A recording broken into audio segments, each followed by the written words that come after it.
tertaning bumi sebagai penanda peruntuhan dari Mojopahit. Kalau kita mengatakan berbicara tentang keruntuhan sebuah kepemerintahan, biasanya kita langsung berbicara itu politik. Tetapi bagaimana ketika sirna ilang tertaning bumi dari sisi kebencanaan? Ketangguhan komunitas dalam pelestarian pusaka dalam upaya pengurangan risiko bencana ini dimulai lagi, dibuka kuncinya dari bumi Mojokerto. Di pedalaman dan perdagangan maritim Timora, daerah aliran Sungai Brantas merupakan kawasan ideal untuk permukiman. Berawal dari Empu Sendok memindahkan ibu kota kerajaan Medan di Jawa Timur di aliran Bengawang Brantas pada tahun 928 Syaka atau 1006 Masehi, yang mendirikan kerajaan Medang berwangsa Isyana sampai berakhirnya Majapahit. Bencana alam mulai dirasakan dari gempa, gunung banjir, kali Brantas, dan sungai di sekitar. Material letusan masuk ke kali Brantas menyebabkan laju sedimentasi dan terpendamnya jejak peradaban. Data yang kita peroleh ada beberapa pelabuhan di beberapa tempat yang terpendam, jadi ada pelabuhan. Tapi ini penelitian masih terus, kita harapkan menjadi scanning pemindaian ke dalam tanah. Jadi mulai dari kedalaman 0.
Saya nyatakan Bismillahirrahmanirrahim. Assalamualaikum warahmatullahi wabarakatuh. Puspita Sari atau yang mewakili, dan juga kepada yang terhormat pimpinan pusat Bapak Budi Setiawan, dan juga Pak Ngarso, dan juga kepada Ibu Rahmawati Husin. Ini saya kalau ketemu sama Bu Rahmawati Husin ini Ketua LLHPB PP Alicia, seperti itu. Dan ucapan terima kasih tak terhingga kepada segenap pimpinan daerah Muhammadiyah MDMC. Statement beliau adalah, saya wakafkan diri saya untuk pengurangan risiko bencana. Tepuk tangan untuk Bapak Amin Widodo. Berikutnya ada Bapak Catur Kukuh Suryanto. Nah, kalau kita kemudian bicara tentang kebencanaan, sebetulnya arsitek yang berkearifan lokal itu sudah ditata sedemikian rupa. Yang dari HFI. Beliau ini juga guru, tapi guru yang menjadi ki dalam, gitu ya. Sehingga keseharian beliau menyampaikan bagaimana pengurangan risiko bencana melalui mata pelajaran bahasa Inggris, ya Mas Bambang. Tertaning bumi sebagai penanda peruntuhan dari Mojopahit. Kalau kita mengatakan berbicara tentang keruntuhan sebuah kepemerintahan, biasanya kita langsung berbicara itu politik. Tetapi bagaimana ketika sirna ilang tertaning bumi dari sisi kebencanaan? Dan bagaimana kalau kita ketemu sebuah fasilitas umum gitu ya, yang memang tetap harus digunakan sesuai fungsinya, tapi ketemu dengan situs yang harus terus dilestarikan. Sebuah dilema kadang-kadang ini di Brukno, ini direnovasi ataukah tetap dilestarikan agar bisa memberikan pendidikan kepada generasi kita. Nanti Mas Bambang akan menyampaikan tentang bagaimana kisah-kisah tersebut bisa dilakonkan di dalam pewayangan. Tidak berpanjang lebar Bapak Ibu, bagaimana sebetulnya ketangguhan komunitas dalam pelestarian pusaka dalam upaya pengurangan risiko bencana ini dimulai lagi, dibuka kuncinya dari bumi Mojokerto. Oleh karena itu, untuk narasumber yang pertama kepada Bapak Dr. Amin Widodo, kami persilahkan naik ke panggung. Beliau pakarnya, jadi kalau ada kebencanaan Bapak Ibu langsung kita tanya, Bapak begitu ya, monggo Bapak. Dan narasumber yang kedua yaitu Mas Bambang Setio Utomo, monggo di dalam. Tepuk tangan untuk di dalam kita. Dan narasumber berikutnya Bapak Catur, kami harap untuk ke atas. Ini beliau juga arsitek, Pak Amin Diolo, Pak Catur arsitek, bicara tentang pengurangan risiko bencana dalam kemasan budaya. Wayang itu suatu imajinasi. Bagaimana orang dulu bisa membayangkan tentang orang yang bisa terbang, bisa bawahnya itu adalah Jolotundo. Orang dulu juga sudah menangkap air di gunung. Nah, kita saat ini kerjasama dengan BPKW untuk mencari hal yang terpendam tadi. Jadi melakukan scanning, pemindaian bawah ke dalam tanah. Jadi mulai dari kedalaman 0 sampai 100 meter kita bisa. Next. Jejak bencana di masa lalu. Kita lihat selanjutnya. Jadi ini, nah kita mau lihat sejarah gunung berapi. Jadi di sini misalnya tahun Gunung Kelut pada tahun 2007 kan ada anak Gunung Kelut. Nah itu pun sudah tertulis bahwa dulu kita dengan Gunung Anyar atau saat ini dikenal dengan Gunung Sumbing. Terus kemudian letusan Kelut pada waktu 1421 itu 5 tahun setelah itu terjadi kekeringan. Ini dibaca dari mana? Dari bahasa Jawa kuno. Next. Nah kita mau melihat dari Kelut itu kayak apa? Ini kita dari sisi geologi, jadi kita bisa lihat. Next. Jadi ini contoh letusan Kelut tahun 2014. Jadi begitu meletus ada angin ke arah barat, maka dia sampai ke Jogja, sampai ke Jawa Tengah. Iya kebetulan, ya sudah ada yang ngatur. Nah, jadi begitu meletus itu di sebelah kanan itu kena angin ke barat. Tapi tahun 1919 itu, lihat di gambar yang paling bawah.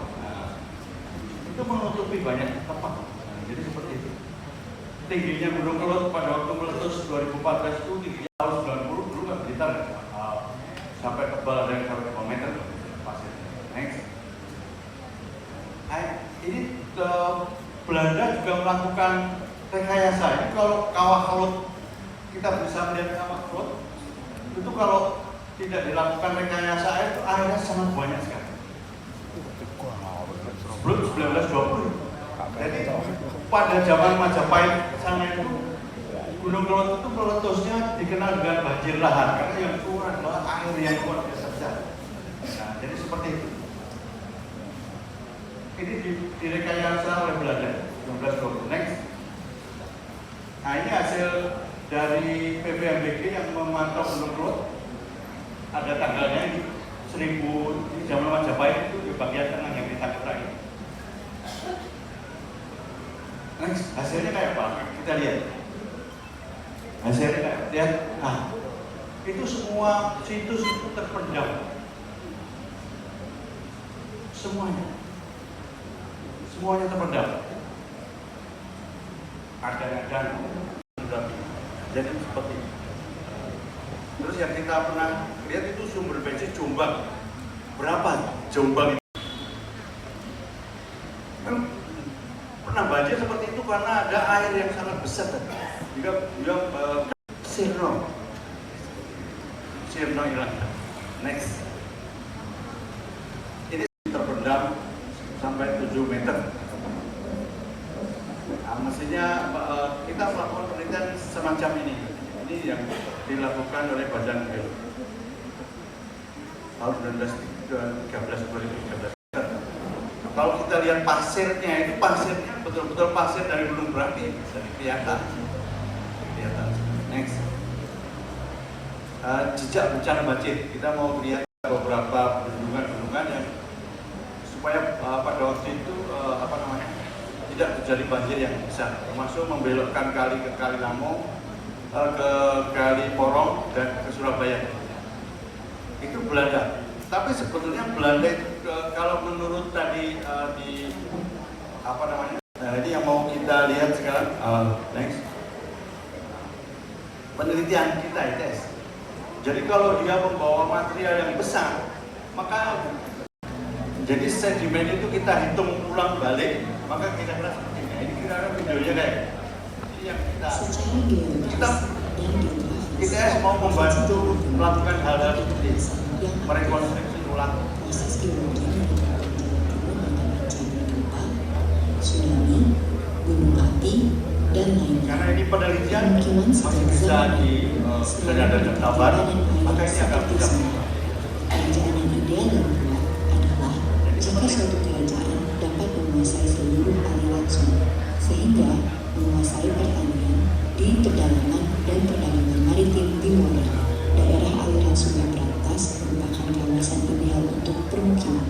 Rawa dari Empu Sendok memindahkan ibu kota kerajaan Medan di Jawa Timur di aliran Bengawang Berantas pada tahun 928 Syaka atau 1006 Masehi, yang mendirikan kerajaan Medang berwangsa Isyana sampai berakhirnya Majapahit. Bencana alam mulai dirasakan dari gempa, Gunung pada waktu itu banjir Kali Berantas dan sungai Berantas. Material letusan terbawa dan masuk ke Kali Berantas menyebabkan laju sedimentasi kira-kira dan terpendamnya jejak-jejak peradaban. Data yang kita peroleh ada beberapa Material letusan pelabuhan di beberapa tempat mencapai lebih yang terpendam, jadi ada pelabuhan. dari pusat gunung Berapi. Dan ini menurut Tapi ini penelitian masih terus, kita harapkan ini menjadi tambah baik. Masih terkait ada. Mohon maaf Mas Bambang, kita jeda dulu Pak Jenengan ya. Bersudah bersama kita yaitu PLT Deputi Bidang Pencegahan kepada yang terhormat Bapak Pamarso Suryotomo untuk menyampaikan sambutan. Semoga.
Ini yang selama ini kita masih lupa ya. Nah, bagaimana sih cerita ataupun pusaka budaya di dalam kegiatan pengurangan lingkungan. Sebetulnya ini tidak beda jauh dengan apa yang selama ini kita lakukan dalam kegiatan pengurangan lingkungan. Saya selalu menyampaikan ke teman-teman kalau terjadi bencana baik hidro maupun tektonik, telah terjadi gempa yang merusak rumah 100, maka kita yang mencatat 100 rumah yang rusak. Apa yang dilakukan? Maka bagaimana maka pemerintah biasanya memberikan patokan rumah rusak berat 50 juta, rumah rusak ringan sekian dan sekian. Tapi teman-teman lupa bahwa di dalam rumah 100 rumah itu ada 2 rumah adat yang nilainya sudah tak terlihat, tapi kena bencana dan tidak pernah kita upaya untuk mengembalikan. Jadi karena rumah tua, rumah adat dan ditempati warga, maka dia rumah warga biasa. Ini yang sering sekali kita temukan. Kemudian bagaimana kesadaran publik tentang pentingnya melestarikan pusaka oleh daerah rawan bencana? Ada beberapa hal yang boleh kita lakukan, namun tanpa disadari bahwa kalau kita bicara pengurangan bencana, maka yang kita lihat hanya efek dari bencananya, efek dari sisi bencananya, efek dari risikonya. Tapi kita lupa bahwa ada hal-hal yang harus kita uri-uri. Kalau bahasa Indonesia Jawanya uri-uri, tapi kalau bahasa sejatinya kalau saya menyampaikan adalah kita harus melindungi melindungi dari apa yang kita miliki. Jadi kalau kita tidak cuma bisa usaha itu dan bangunan dan sebagainya, termasuk tanah yang kita